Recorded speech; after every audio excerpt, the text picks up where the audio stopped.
8:37 a.m. Son varias noticias con el día en el mundo, Miguel.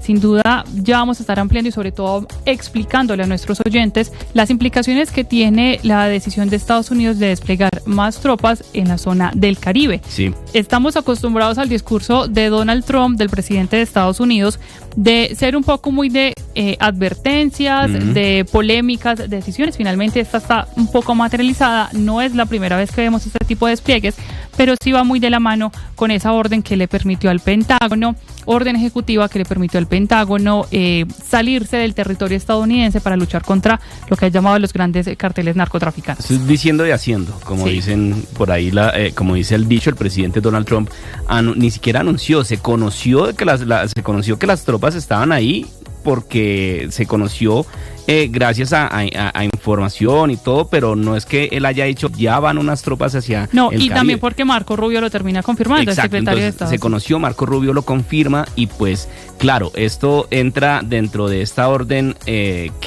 con la que busca el presidente Donald Trump combatir los carteles de la droga, el narcotráfico, que él dice que es uno de los principales problemas que tiene en este momento los Estados Unidos, combatirlos por fuera de suelo americano, por fuera del suelo estadounidense, por fuera del terreno y con tropas del ejército. Entonces eso, claro, eso genera cierto descontento entre los países que se verían, pues obviamente amenazados por esta decisión del presidente Donald Trump, entre ellos obviamente Venezuela ahorita que pues recordemos le pusieron precio al presidente de información por el presidente Nicolás Maduro, 50 aumentaron millones la recompensa. La aumentaron porque era de 25, la doblaron, la subieron a 50 millones de dólares, pues obviamente acusándolo de ser el líder del cartel de los soles. Y a propósito del cartel de los soles, Miguel, ya vamos a ampliar precisamente lo que ocurre con Estados Unidos, pero una de las motivaciones de Estados Unidos precisamente fue ese cartel de los soles, y en Blue Radio conocimos un informe de inteligencia que revela cómo funciona esa red que estaría delinquiendo en la zona de frontera entre Colombia y Venezuela, no solamente con el cartel de los soles al que estaría vinculado Nicolás Maduro y altos oficiales de la fuerza pública del vecino país, sino también otros grupos ilegales como el ELN e incluso representantes, por decirlo de alguna manera, de Hezbollah y de Irán en esa zona como tal binacional, muy importante para nuestro país. Felipe García tiene los detalles de esta información y este reporte de inteligencia. Un informe de inteligencia internacional revela la magnitud de la alianza entre el cartel de los soles, que Estados Unidos se señala como liderado por Nicolás Maduro, y el ELN. Según el documento, esta conexión ha permitido crear corredores de narcotráfico, refugios seguros, operaciones militares ilegales y actividades extractivas en la frontera entre Colombia y Venezuela, especialmente en el Catatumbo, Arauca y norte de Santander. El reporte advierte que a esta alianza se suman vínculos con el régimen de Irán y con el grupo Hezbollah, que habrían aportado apoyo financiero, logístico y doctrinal para el comercio internacional de cocaína. En el territorio venezolano, el ELN mantiene campamentos, rutas y centros de entrenamiento en Apure, Táchira y Zulia, con protección de estructuras militares como la Dirección General de Contrainteligencia Militar, la Fuerza Armada y la Guardia Nacional Venezolana. Esto incluye autorización para mover armas y explosivos y garantizar impunidad. El impacto se siente en Colombia con el aumento de la violencia en Arauca y el Catatumbo, donde el ELN disputa control territorial con las disidencias de las FARC y otros grupos criminales, mientras coordina exportaciones de cocaína con redes internacionales. El informe advierte que esta alianza se comporta como un actor híbrido que mezcla insurgencia, crimen organizado y protección estatal, lo que podría escalar el conflicto colombiano a nivel regional en 2025. Entre las recomendaciones se pide sancionar a los oficiales implicados, reforzar la inteligencia en la frontera y combinar seguridad, justicia y desarrollo social para recuperar el control territorial. Y a las 8:42 a.m, por supuesto, para entender qué es lo que está pasando con estas informaciones, no solamente con el informe revelado por Blue Radio, sino también con los movimientos de las tropas norteamericanas, saludamos a Leonardo Silva, quien es experto en toda esta materia, en especial de política internacional y de manejo del conflicto. Leonardo, bienvenido a Blue Radio, y quisiera preguntarle, no es primera vez que vemos despliegue de tropas de Estados Unidos en otras zonas del mundo o zonas con las que tiene relaciones, pero en este caso, ¿qué es lo que marca la diferencia y por qué se está volviendo, digamos, tan importante en los titulares de los medios de comunicación? Sí, Estados Unidos siempre tiene una presencia en el Caribe porque el Caribe es un punto muy clave para los narcotraficantes, para el flujo de drogas a Estados Unidos. Entonces siempre hemos tenido una presencia ahí, pero ahora están reforzando esa presencia por órdenes del presidente Trump para proteger al país de los narcotraficantes que se consideran terroristas hoy en día, como es el cartel de Sinaloa, todos los cárteles de México. Aparte el presidente de Venezuela, Nicolás Maduro, también se ha considerado como terrorista. Entonces es un movimiento para reforzar lo que ya está ahí en el Caribe.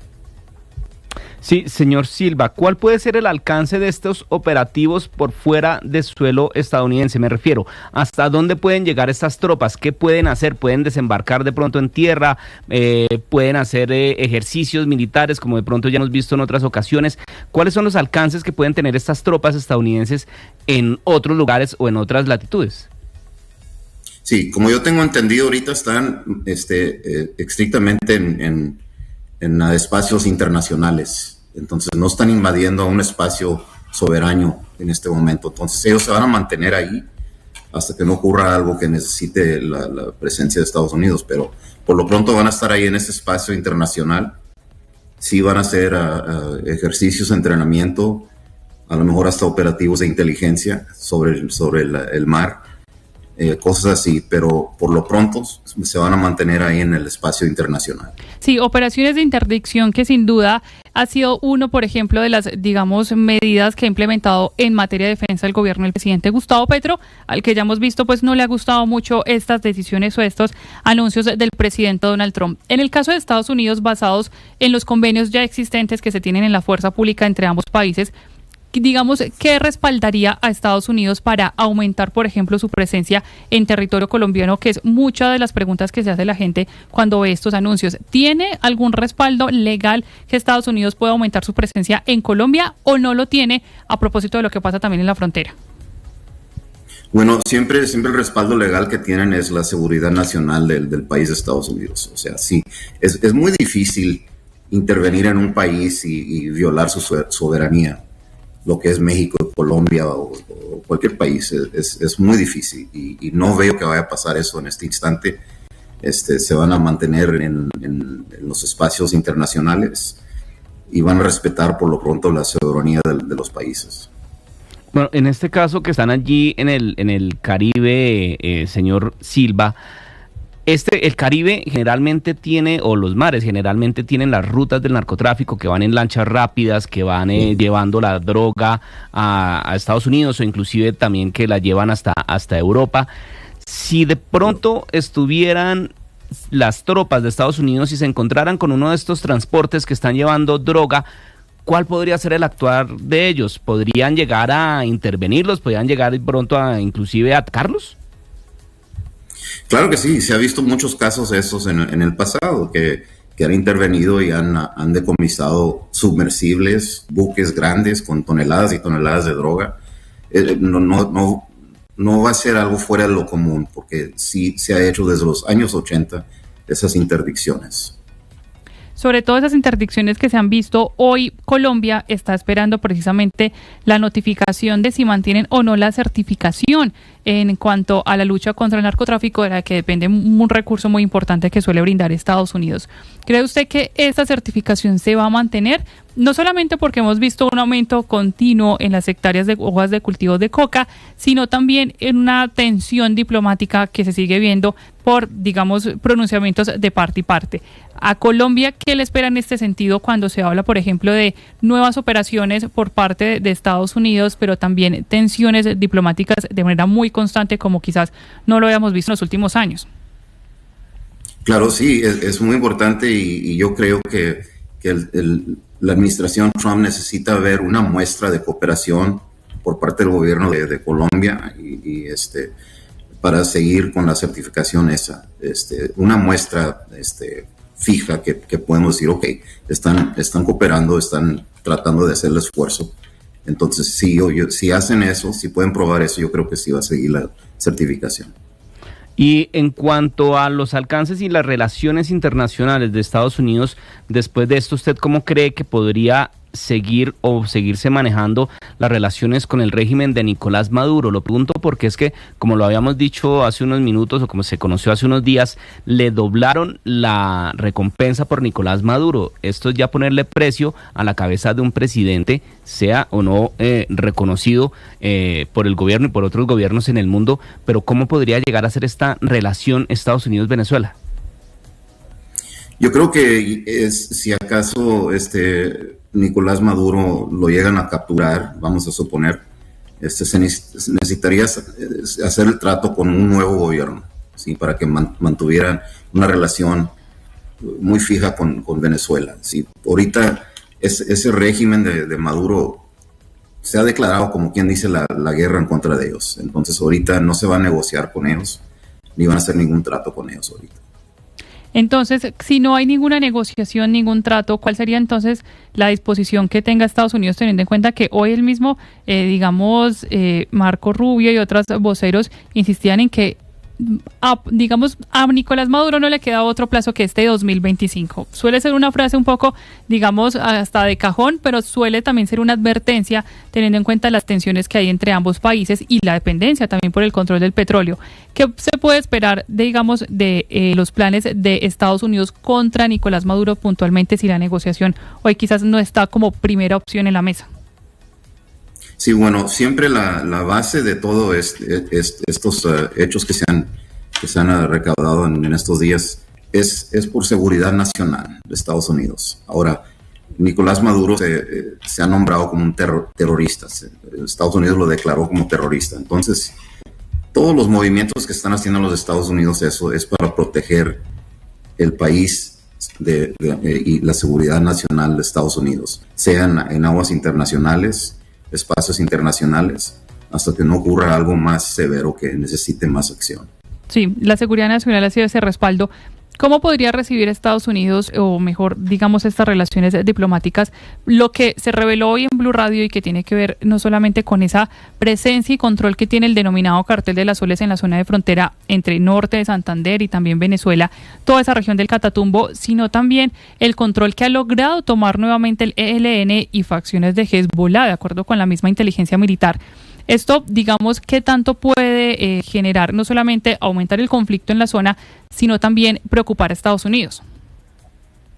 No, claro que sí, preocupa a Estados Unidos porque hay una presencia de Irán, hay una presencia de Hezbollah, que también, todos son terroristas, o sea, es como un nido de terroristas ahorita, claro que sí, alerta a los Estados Unidos y su prioridad es la seguridad nacional.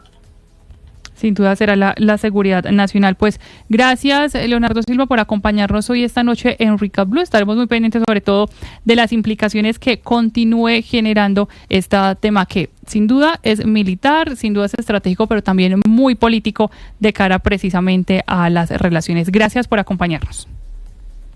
Muchas gracias por tenerme aquí, gracias. Claro que sí. Bueno, y Miguel, como siempre, para terminar de ampliar estos temas, pues hablamos con nuestra analista Teresita Aya, porque son imágenes que hemos visto sobre todo del medio de la estrategia de Donald Trump de demostrar poder y de demostrar que tiene la razón en muchos de sus planes, aunque muchas veces sea más que todo estratégicamente, y pues sobre todo lo que genere para las alianzas que se tienen en las diferentes fuerzas militares de Sudamérica y Centroamérica. ¿Sabe cómo le dicen a eso? ¿Cómo le dicen? Mostrar los dientes. Exactamente, ha sido la estrategia y lo hemos visto mucho con el tema de los aranceles y ahora entonces con estas operaciones en la lucha contra grandes grupos narcotraficantes. Saludamos hasta ahora a Teresita Aya. Buenas noches. En el recap de hoy hablaremos de los planes que tiene el presidente Trump para el Caribe del Sur. Planes que les cuento, no empiezan ahora, empezaron desde el día 1, cuando se posesionó y firmó ese primer día órdenes ejecutivas, entre ellas las que declaraban al Tren de Aragua y al Cartel de Sinaloa grupos terroristas. ¿Por qué es esto importante? Porque desde el 2001, cuando los ataques a las Torres Gemelas, Estados Unidos está en guerra contra el terrorismo, lo que quiere decir que al declarar los grupos terroristas, Estados Unidos puede usar el ejército para combatirlos, no solo el FBI, no solo la policía o los agentes de fronteras, sino el ejército, porque son enemigos de, y esto es lo importante, la seguridad nacional de los Estados Unidos. Así, si yo sumo todo esto a la decisión la semana pasada del presidente Trump de darle vía libre al ejército, de poder atacar a estos grupos en el Caribe sin necesidad de que la autorización pase por el Congreso, como es en el caso, por ejemplo, de una guerra, son decisiones que nos llevan a lo que está pasando hoy, a ver a la Marina, al Ejército, a la aviación de los Estados Unidos en el sur del Caribe, como lo anunció el presidente Trump, combatiendo, si es el caso, a los grupos terroristas de los que ya hablamos. Por ahora son ejercicios en lo que llaman aguas internacionales, aguas que no son de ningún país, y ahí están practicando ejercicios y viendo a ver cómo van a combatir a estos grupos terroristas desde diferentes posiciones. Es importante decir que para estos ejercicios mandaron no solamente buques, por ejemplo, sino portaaviones y submarinos, que es lo equivalente a tener un aeropuerto y plataforma de lanzamiento de misiles portátiles en las costas de los países donde operan estos grupos. Esto, si le sumamos por último la recompensa a Maduro de 50 millones y el hecho de que acusen a Maduro de ser el responsable por lo menos de 7 de las últimas 30 toneladas de cocaína que han entrado a Estados Unidos, nos hace pensar en una guerra irregular que va a llegar más temprano